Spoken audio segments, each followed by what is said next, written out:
یہ قیامت جو آنی ہے اس کا یعنی پروسیس کس طرح سے، شروعات کیسی ہوگی، وہ ایک لمبی گفتگو ہے. مختصراً عرض کرتا ہوں کہ آیات حضور اکرم صلی اللہ تعالیٰ علیہ وسلم کی احادیث میں جو نشانیاں بیان کی گئی ہیں اس اعتبار سے قیامت کے قریب بڑی بڑی نشانیاں آئیں گی. دجال آئے گا، دابۃ الارض آئے گا، یاجوج ماجوج نکلیں گے، پھر اس کے بعد سورج پچھم سے نکلے گا. یہ سب بڑی بڑی نشانیاں ہیں. حضرت عیسیٰ علیہ السلام کا نزول اس سے پہلے. یہ سب ہو جانے کے بعد پھر روئے زمین پر سے مسلمان ختم ہو جائیں گے. پھر ایک وقت آئے گا کہ جب سب لوگ اپنے اپنے کاموں میں مصروف ہوں گے، کوئی کسی کو پڑی نہ ہوگی. اور پھر دنیا میں سب اپنے اپنے کاموں میں اس طرح سے مصروف ہوں گے، کوئی کپڑا کاٹ رہا ہے، کوئی دودھ دوہ رہا ہے، کوئی کھیتی باڑی میں ہل چلا رہا ہے. اللہ تعالیٰ قرآن میں فرماتا ہے کہ تم دیکھو گے ان زلزلۃ الساعۃ شیء عظیم یوم ترونها تذهل كل مرضعة عما ارضعت وتضع كل ذات حمل حملها. اچانک ایک سور کی آواز آئے گی. وہی سور آج ہم نے تلاوت میں پڑھا ہے. اسرافیل علیہ السلام اللہ کے ایک فرشتے ہیں، ایک باجے کی شکل کی چیز وہ لے کر کھڑے ہیں. وہ بجانا شروع کریں گے. شروع میں دھیمی دھیمی آواز آئے گی اور یہ آواز بڑھتی چلی جائے گی یہاں تک کہ یہ آواز اتنی سخت ہو جائے گی کہ جو جہاں تھا وہیں کھڑا رہ جائے گا. کپڑا کاٹ رہا تھا اس کے ہاتھ سے کینچی گر گئی، جو کھیتی باڑی کر رہا تھا، ہل چلا رہا تھا، وہ وہیں کا وہیں رک جائے گا. دودھ دوہنے والا اس کا ہاتھ ویسے ہی رہ جائے گا. یہاں تک کہ حاملہ عورتوں کے پیٹ سے بچہ نکل کر گر جائے گا، جو عورتیں حمل سے ہوں گی. اور اس کے بعد پھر ایسی غشی، پھر سب پر موت طاری ہوگی اور زلزلے آئیں گے اور پوری زمین کو ہلا کر کے ختم کر دیا جائے گا. یہ قیامت ہے، یہ قیامت ہے. سور پھونکنے پر سارے انسان جتنے روئے زمین پر ہیں سب کے سب ختم ہو جائیں گے. اس کے بعد اللہ تعالیٰ فرماتا ہے ثم نفخ فیہ اخری، پھر دوسری بار سور پھونکنے کا حکم ہوگا. لیکن کیسے؟ سور جب حضرت اسرافیل علیہ السلام پھونکیں گے، پہلے انسانوں کی موت، پھر یہاں پر جتنی مخلوقات ہیں، جنات ہیں، جانور ہیں، سب کی موت. چرند پرند تو چھوڑے، نباتات، یہ پیڑ پودوں میں کی جان ختم. چاند سورج کو جب ختم کر دیا گیا تو پھر کوئی چیز ہی نہیں. ستارے، چاند، سورج سب، بلکہ اللہ تعالیٰ کے جتنے ملائکہ ہیں، جبرائیل امین علیہ السلام سے لے کر دوسرے ایک فرشتے تک، سارے ملائکہ کو بھی موت آئے گی. سب موت کے شکار ہوں گے. اور سارے جب انتقال کر جائیں گے تو پھر بچتا کون ہے؟ صرف حضرت اسرافیل علیہ السلام جنہوں نے سور پھونکا. اب ان کو سور پھونکنے کا حکم جو تھا وہ کہا جائے گا روک دو اب. پھر اللہ تعالیٰ حضرت اسرافیل علیہ السلام کو بھی موت طاری کرے گا. اور روح نکالنے والا فرشتہ کون ہے؟ ملک الموت اسرائیل علیہ السلام. اب تک یہ سب کی روح نکال چکے ہوں گے اور پھر اللہ تعالیٰ اسرائیل علیہ السلام کی بھی روح نکال دے گا. اسرائیل جو سب کی روح نکالتے ہیں ان کو بھی موت ہے، ان کو بھی موت ہے.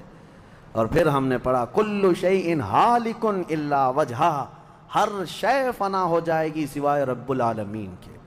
کل من علیہا فان ویبقى وجہ ربک ذو الجلال والاکرام، جو کچھ بھی ہے سب فنا ہو جائے گا، تمہارے رب کی ذات صرف باقی رہے گی، کوئی نہیں باقی رہے گا.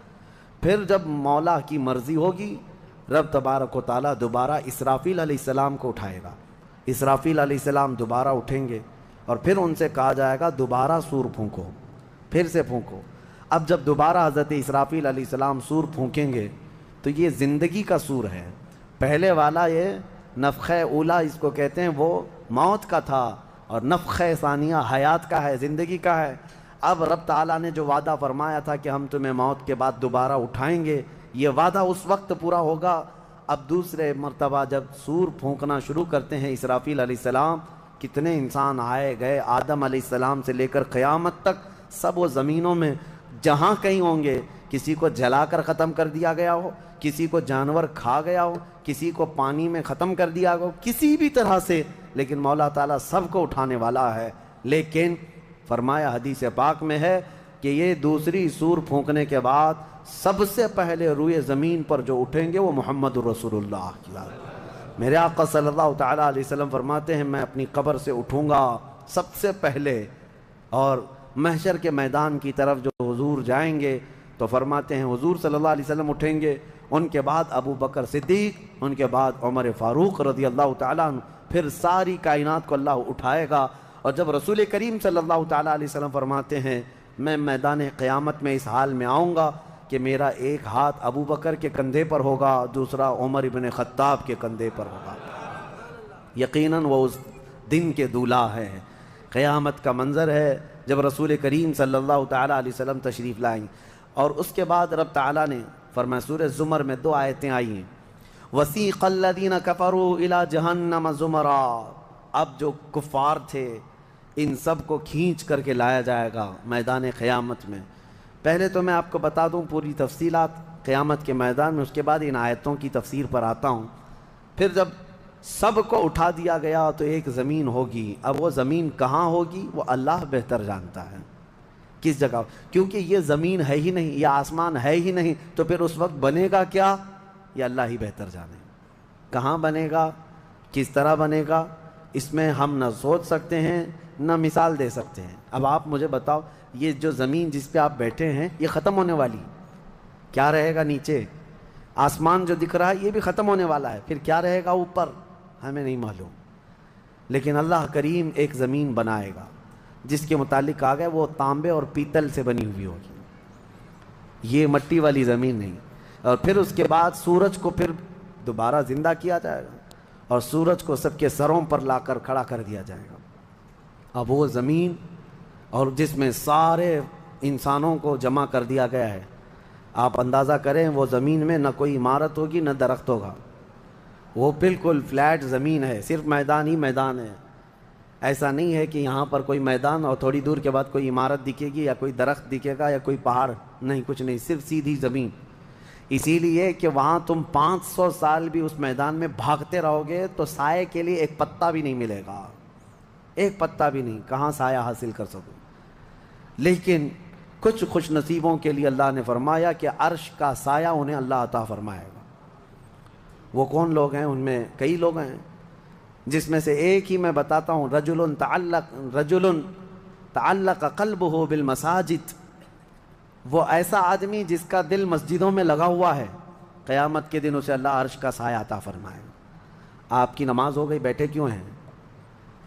نماز ہو گئی، نماز کے بعد چلے جانا چاہیے، لیکن تمہارا دل مسجد میں لگا ہوا ہے۔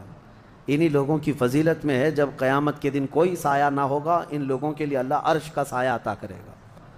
اب یہ جو سارے لوگ جمع ہوں گے، کسی کو کچھ پتہ نہیں کہ ہونا کیا ہے، کسی کو نہیں پتہ کہ کیا ہونا ہے، نفسا نفسی کا عالم ہے اور سب ایک دوسرے کو تک رہے ہیں۔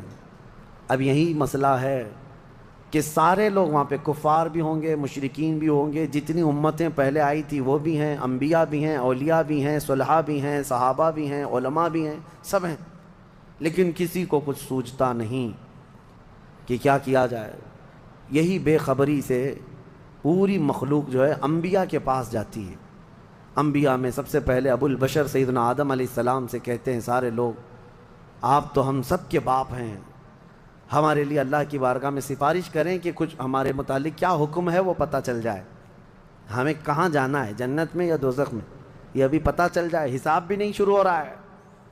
تو آدم علیہ السلام نے فرمایا، وہ فرمائیں گے کہ اے لوگو جاؤ، اس لیے کہ مجھے ڈر ہے اللہ کریم کی بارگاہ میں نے جنت میں وہ ممنوع شجر کا جو پھل کھا لیا تھا، مجھے آج بھی اس کا احساس ہے کہ کہیں رب تبارک و تعالیٰ مجھے اس پر عتاب نہ فرما دے، جاؤ کسی اور کے پاس۔ جتنے نبیوں کے پاس یہ قوم جاتی تھی وہ انبیاء کرام ہی کہتے آج ہمیں خوف ہے اللہ کریم کی بارگاہ میں، وہ قہار ہے، وہ جبار ہے۔ اور میں نے آج ایک آیت یہ بھی پڑھی ہے سورہ مومن میں، اللہ نے فرمایا لمن الملک اليوم، اس دن یہ آواز آئے گی آج کی بادشاہت کس کی ہے، آج کی بادشاہت کس کی ہے؟ پھر اللہ خود فرمائے گا للہ الواحد القہار، ایک قہر کرنے والے خدا کی آج بادشاہت ہے۔ اس دن صرف اس کی سلطنت ہوگی، صرف اس کی حکومت ہے۔ انبیاء، ملائکہ سب ڈرے ہوئے ہیں، پتہ نہیں برسوں یہ قوم گھومتی رہے گی مخلوق۔ عیسیٰ علیہ السلام فرمائیں گے کہ اے لوگو جاؤ محمد الرسول اللہ کے پاس، آج وہ تمہاری سنیں گے اور اللہ ان کی سنے گا۔ پوری مخلوق جب نبی کریم صلی اللہ علیہ وسلم کے پاس آتی ہے تو نبی پاک صلی اللہ تعالیٰ علیہ وسلم فرماتے ہیں ہاں میں اسی کے انتظار میں ہوں۔ پھر حضور صلی اللہ علیہ وسلم سجدے میں گرتے ہیں اور اللہ کو منانے لگتے ہیں کہ مولا ہے تو تیرے بندے، تو حساب تو شروع فرما۔ اس کو کہتے ہیں شفاعت کبریٰ۔ یہ کیا ہے؟ شفاعت کبریٰ، بڑی شفاعت۔ یہ سب کے لیے، کافروں کے لیے، مشرکوں کے لیے، سب کے لیے۔ یعنی حضور کی پہلی شفاعت کس کام کی تھی؟ کہ اللہ حساب تو شروع کرے۔ یہ شفاعت کبریٰ ہے، حساب شروع کرے مولا تعالیٰ ساری انسانیت کے لیے۔ حضور جب سجدے میں گرتے ہیں اللہ کریم فرماتا ہے ارفع رأسک یا محمد۔ حضور نے یہ فرمایا ہے کہ اس دن میں سجدے میں ایسی ثنا اور ایسی حمد بیان کروں گا اللہ کی جو آج تک کسی نے نہیں بیان کی ہوگی، اور اسی دن مجھے اللہ وہ تلقین بھی فرمائے گا۔ اور جب حضور ثنا کر رہے ہوں گے اللہ فرماتا ہے ارفع رأسک یا محمد، اے محمد صلی اللہ علیہ وسلم اپنا سر اٹھائیے، آپ مانگیے آپ کو دیا جائے گا، آپ پوچھئے آپ کو جواب دیا جائے گا۔ یہ پہلا سوال ہے اللہ کی بارگاہ میں قیامت کے دن، اور پہلا جواب ہے، باقی کسی بندے کو کوئی جواب نہیں تھا۔ اللہ کی بارگاہ میں حضور نے جب یہ عرض کیا تو رب تعالیٰ فرماتا ہے ملائکہ کو جس کی ڈیوٹی تھی، جس کا کام تھا کہ میدان قیامت میں میزان عمل لگا دیا جائے، حساب و کتاب ہوں، سب کے نامہ اعمال ان کے ہاتھوں میں دیے جائیں، سب کو پڑھنے کا حکم دیا جائے۔ اب حساب کا آرڈر آ گیا، حکم آ گیا، تو لوگ تھوڑی راحت کی سانس لیتے ہیں کہ چلو حساب شروع ہونے والا ہے، لیکن ابھی اتنا آسان نہیں ہے، اتنا آسان نہیں۔ اب فرشتے لا رہے ہیں سب کے اعمال نامے۔ لوگوں کو ایسا لگتا ہے اعمال نامہ یہ 4 پنے کا ہوگا، ہاں جیسے ایگزام پیپر میں فل شیٹ A4 سائز کی شیٹ لے کر کے بیٹھتے ہیں۔ قرآن میں تو اللہ تعالیٰ نے فرمایا کہ جب نامہ اعمال فرشتے لے کر کے آئیں گے تو کتنے ہوں گے پتہ ہے؟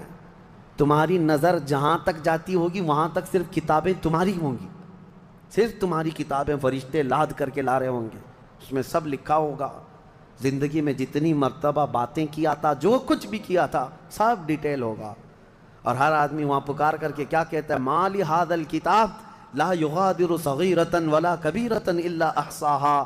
اے اللہ تو کیسی کتاب بنا دیا، اس میں چھوٹی چیز بھی نہیں چھوڑی گئی، بڑی چیز بھی نہیں چھوڑی گئی، سب لکھ دیا گیا ہے۔ اور پھر لا کر کے تھما دیا جائے گا۔ یہ پہلی علامت ہے کہ جس کے سیدھے ہاتھ میں اس کے نامہ اعمال پکڑا دیے جائیں گے، فرمایا گیا اس کے لیے وہیں سے ہلکا پن بشارت ہے کہ آسانی ہوگی، اور جس کے بائیں ہاتھ میں فرشتوں نے پکڑا دیا تو سمجھ لو کہ اب لمبا اس کا وقت جانے والا ہے، حساب سخت ہونے والا ہے۔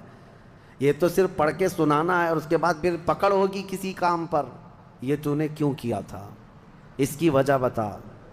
یہ تو نے کیوں کھایا تھا، اس کی وجہ بتا۔ اس کے ساتھ ایسا کیوں کیا تھا، اس کا سبب بتا۔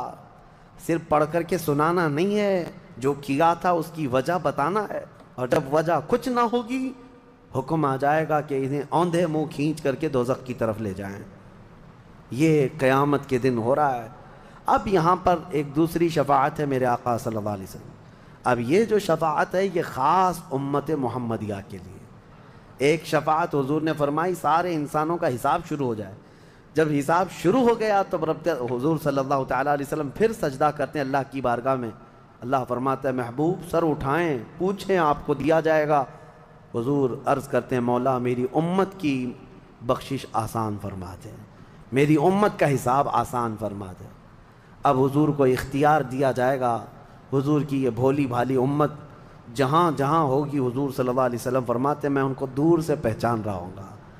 دیکھو میرے عزیزوں، بھرا مجمع ہے، کتنی امتیں ہیں۔ ایک صحابی نے پوچھا یا رسول اللہ ہم کو آپ قیامت میں پہچانیں گے؟ حضور نے فرمایا یقیناً پہچانوں گا۔ کیسے؟ حضور فرماتے ہیں زندگی میں تم جو وضو کرتے تھے، یہ جو اعضائے وضو ہیں چہرہ اور ہاتھ، حضور فرماتے ہیں قیامت کے دن یہ سورج کی طرح چمک رہے ہوں گے، اور اسی چمک سے میں پہچان لوں گا یہ میری امت ہے، جس کے ہاتھ چہرے چمک رہے ہوں۔ جو وضو ہی نہیں کرتا اس کا کیا چمکے گا؟ لیکن حضور صلی اللہ تعالیٰ علیہ وسلم نے حدیث پاک ہے یہ وضو کے اعضاء کی چمک سے حضور اپنی امت کو پہچان لیں گے، فلاں میرا امتی ہے، فلاں میرا